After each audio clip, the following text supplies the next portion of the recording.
Guys, welcome. It is week 12. You have made it.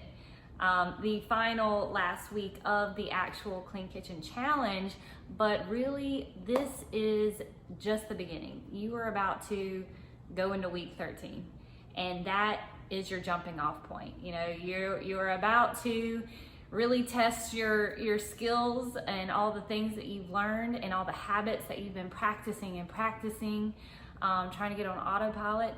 You're about to test that outside of the challenge, outside of having, your coach accountability, and outside of having, your habit checkoffs and stuff. No doubt, majority of you, if you've been keeping up and you have been actually, checking off those habits and being aware that you are checking off your certain habit goals for the day, it probably has started to feel, automatic. And that is the sweet spot. That is where true freedom in lifestyle happens. When you take all the thinking and all the stressing about if you're doing it right, and you just live. You just make choices based off of what you normally do. And so over the last 12 weeks, really 13 weeks, you guys have been practicing that. And I hope that each and every one of you have really taken this program to heart, and really, you started out in a different mindset, a different perspective, and a different expectations of what you thought you were going to do. You probably had expectations of, strict eating and, maybe coming up with some kind of crazy meal plan or like giving up all the things. And now, hopefully you've realized that you can live a life and not have to be crazy about your eating. We joke around all the time, that we take the psycho out of eating or the psycho out of diet strategies, because really, yes, there are diet strategies that do work. We always say that. We say every diet strategy works, but is it truly results if you don't keep it? But with learning about a different perspective and about habits, and learning that habits are the key and the consistency in those habits, you come to understand that you are in control of what you do. It doesn't matter what meal plan you're on. If it doesn't have whole foods in it, and if you don't habitually do these habits of eating more whole foods and drinking more water, then it's not truly a lifestyle.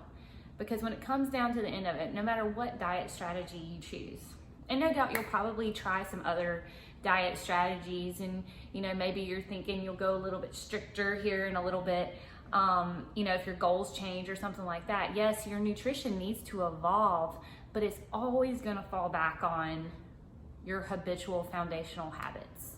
Your habitual drinking of water, your habitual choice to add a plant to every time you eat, even snacks, even on the road, even, when you're at the baseball field or, wherever.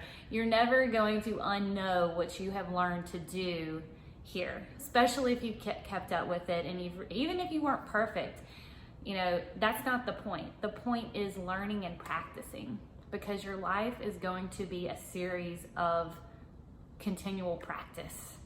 Your goals are going to change. We've mentioned that when your goals change, your nutrition and your eating habits do evolve with that, because, a lot of you probably have lost a ton of weight or a lot of inches, or your body has completely changed over the last 3 months. Well, you're not the same person you were when you started, mentally or physically. So everything's evolving. And now that this doesn't happen overnight, and that it's ever changing and it's ever evolving. And that's one of the things that I love about Clean Kitchen, is that there's not an end point. We really try to drive home the point that you're trying to become these habits. You're trying to become a new person that actually likes to do these habits. And the process can be icky because it's learning how to change. But I promise, if you stick with it and you keep hammering it out and you keep with that thought process of just add the good. You know, I can do a little bit better than I did yesterday. But you never go below those level 1 habits of drink more water than you do other calorie beverages, eat some plants during the day, eat some protein in your meals, and then get some good sleep, you know, and then you're set. That's your foundation. And so you completing this challenge, you have set the foundation. So now all you got to do is just pick where you want to go. A lot of people, and probably many of you that are in this challenge right now, you probably stalked the Clean Kitchen social media pages forever before you actually pulled the trigger. And the only reason you probably pulled the trigger is probably because either a testimony came out or a friend told you just do it. You know, now you're in that club. Now you're in the know. And so now you need to go share your experience. And the reason that it helps us when you guys share is because we're not selling what mainstream advertising and media is selling. We're not selling the fast track, we're selling the lifestyle to help a quality of life. And more importantly, even right now during this time period, building a fortress of your body. Because as you know, like with everything going on, a lot of people aren't thinking about that type of stuff. They're thinking about like all these outside objects trying to help them with, keeping them safe. Well, you know that your best asset, your best defense is what you do to your body. And so you guys have been building your fortress for 13 weeks, 12 weeks. Now it's time to share that experience, help somebody else start to build their own fortress. Get people in the program so they can learn not to be so crazy about their food. Like it pains me when people go on some kind of crazy diet strategy that I know that they're not ready for. And so we need to help people build their fortresses and build their foundations so maybe they can go a little bit further down their journey.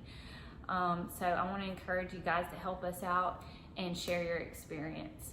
But I'm gonna leave it there and say congratulations to every single one of you for 1, signing up in the first place, and then 2, making it through and like just staying consistent. Whether you only read your lessons and you didn't check off a single habit box, you still learned something. I guarantee you will never think about food the same way again as if you kept up with your lessons and the coaches' chats. So I'll leave it there. I am super proud of everybody. And of course, as always, if you have any questions about the end of the challenge, there is some really good lessons going. I think you may have gotten one today about identifying your 20%, and then the next day I talk a little bit about what my 20% looks like, and it's an explanation that you're probably not expecting.